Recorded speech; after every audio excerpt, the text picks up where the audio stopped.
to Bali now, and Perth teenager Jamie Murphy remains behind bars this morning, accused of possessing a white powder in a nightclub.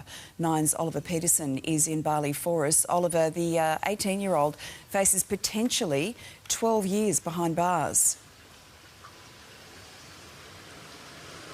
Lisa, everything hinges on what exactly this white powder is. Now, Bali police believe that it is cocaine, and if that is in fact the case, then possessing an illicit drug here in Indonesia carries a sentence of 12 years in jail. It's too early to jump to that conclusion, though Indonesian police have taken and seized that white powder substance. They are currently testing it, and we are hopefully expecting a result within the next day or two. They have also taken a urine sample from the young fellow, and they've also taken a blood sample as well from Jamie Murphy. 5 of his friends came to visit him here at the Kuta police station yesterday. Of course, he was here just for schoolies when the alleged white powder was found on him outside the nightclub, the Sky Garden nightclub in Kuta, very popular with teenagers here partying at the end of their school leavers celebrations.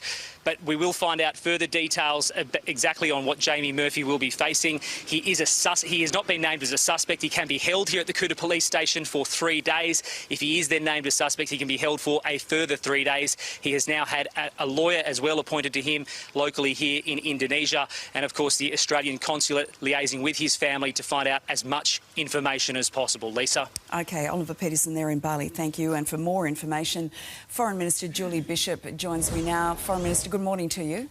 Good morning, Lisa. Can you give us an update on the latest information that you have on Jamie Murphy's situation? Our Consul General in Bali has been in contact with the young man, and we are arranging to visit him today. So our consular officials will be making arrangements to visit him. As your reporter said, under Indonesian law, people can be held for 3 days while an investigation is taken out, and then if they are considered a suspect, they can be held for a further 3 days, and then a decision is made whether to arrest or not. In the meantime, our consular officials from Canberra have been in touch with his family in Perth, and we're providing whatever advice and support that we're able to do in these circumstances. Do you know what the parents' reaction is to what's going on over there at the moment? Well, at this stage, our consular officials are in contact with them, providing advice and support on matters like legal representation. But this is an opportunity for me to say again that if you're travelling overseas, you have to remember that once you leave Australia, you leave the Australian legal system, you leave the support system here, and you are subject to the laws of another country. And in the case of Indonesia, the laws can be very harsh for offences or activities in Australia that might seem minor. So it is a warning to all those who are going overseas on schoolies weeks and to their parents and friends that we are subject to the laws of another country when we visit those countries. Are you comfortable with the rather aggressive way he was being handled by Bali police during his arrest? I have witnessed this kind of behaviour before from the Indonesian police, and we've seen it in a number of circumstances. But again, I say we're subject to their laws, to their system and the way they do things. All right. Well, before you go, Immigration Minister Peter Dutton has divided opinion with his comments, partly blaming our terror issues on the Lebanese immigration policies of the 1970s. Do you agree with his comments?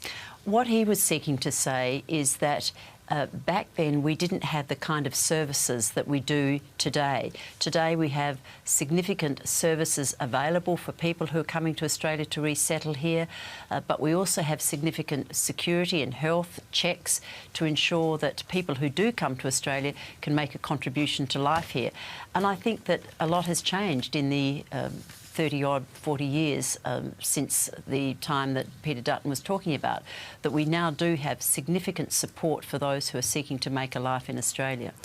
He might have been trying to say that, but for a lot of people, the words didn't really come out like that. Do you accept that his words would be very hurtful for many people in the Lebanese community? In fact, he made it quite clear that he respects and appreciates the contribution that the Lebanese community make to Australia. He was talking about a very small cohort of young people in particular who have been caught up in terrorism-related offences. But he made it quite clear that the Lebanese community, as with all ethnic communities in our immigration system has worked well to integrate so many people into Australia. We're one of the most successful multicultural nations on earth, and I hope it remains that way. So why do you think so many Lebanese people are actually offended by his words?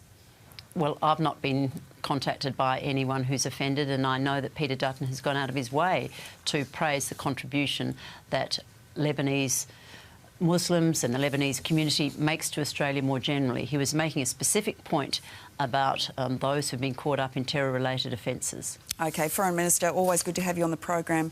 Thanks for your time this morning.